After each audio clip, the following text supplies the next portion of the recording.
चाटा मारा और वो वहां से भाग गए तीनों।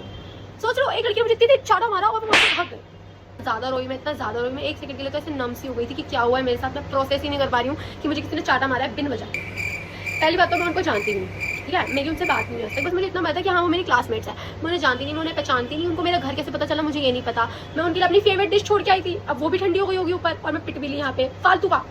उसके बाद क्या हुआ, उसके बाद मैं ऊपर गई, मैं रो रही हूँ, दादी पूछी कि क्या हो गया, तू रो क्यों है। तो मैंने उन्हें बताया कि ऐसा हुआ, मुझे एक लड़की ने चाटा मार दिया, मैं उसे जानती भी नहीं थी। दादी को आया बहुत ज्यादा गुस्सा। दादी ने बोला कल तेरे स्कूल जाऊंगी, तेरी प्रिंसिपल को बोलूंगी, ऐसे कैसे चाटा मार दिया, लड़की खाना खा रही थी, वो मुझे चुप कराया।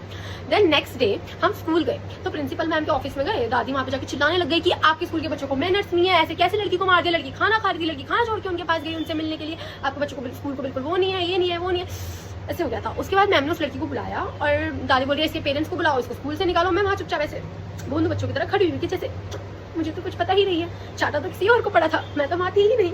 तो वो ये सब हुआ। उसके बाद वो लड़की आती है और वो लड़की वो नहीं थी जिसने मुझे चाटा मारा था, तो वो लड़की दूसरी थी। तो मैम बोलती है यही लड़की थी वो चाटा मारा था। मैं कुछ नहीं बोल रही हूँ, मैं खड़ी हुई हूँ। दादी बोल रही है बोल ना, इसने ही चाटा मारा था। मैं बोलती हूँ नो।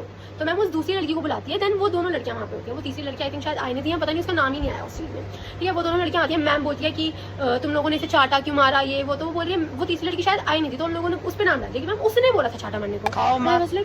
बहन वो तुझे बोलेगी कुएं में कूद जा तो तू कूदेगी क्या कुएं में?